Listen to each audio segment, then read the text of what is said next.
મહાનગરપાલિકામાં અધિકારીનું 2 મહિનામાં જ રાજીનામું। સીસી દેવ મુરારીને કરાર આધારિત લેવામાં આવ્યા હતા અને 2 મહિનામાં તેમણે રાજીનામું આપ્યું। નિવૃત્ત અધિકારીએ અંગત કારણોસર રાજીનામું આપ્યું છે।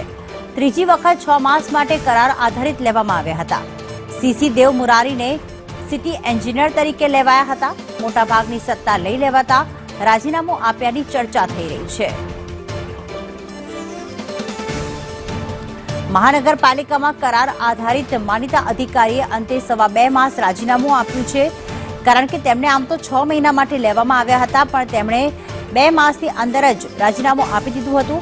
ચર્ચા એવી ચાલી રહી છે કે તેમની પાસેથી તેમને હોદ્દો તો આપવામાં આવ્યો સિટી એન્જિનિયર તરીકેનો, પરંતુ મોટાભાગની સત્તા તેમની પાસેથી છીનવી લેવામાં આવી છે।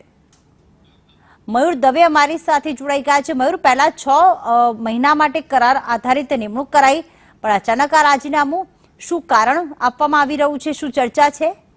જી પ્રીતિ, ચોક્કસથી વાત કરીએ તો ભાવનગર મનપામાં જે કરાર આધારિત જે માન્યતા અધિકારી તરીકેની જેની છાપ હતી તેને રાજીનામું આપી દીધું છે।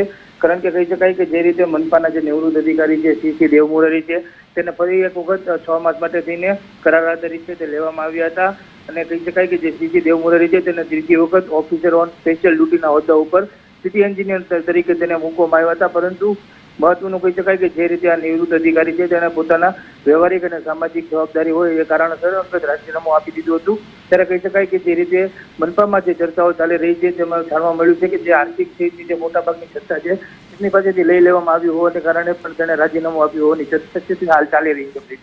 આભાર મયુર તમામ વિગતો માટે।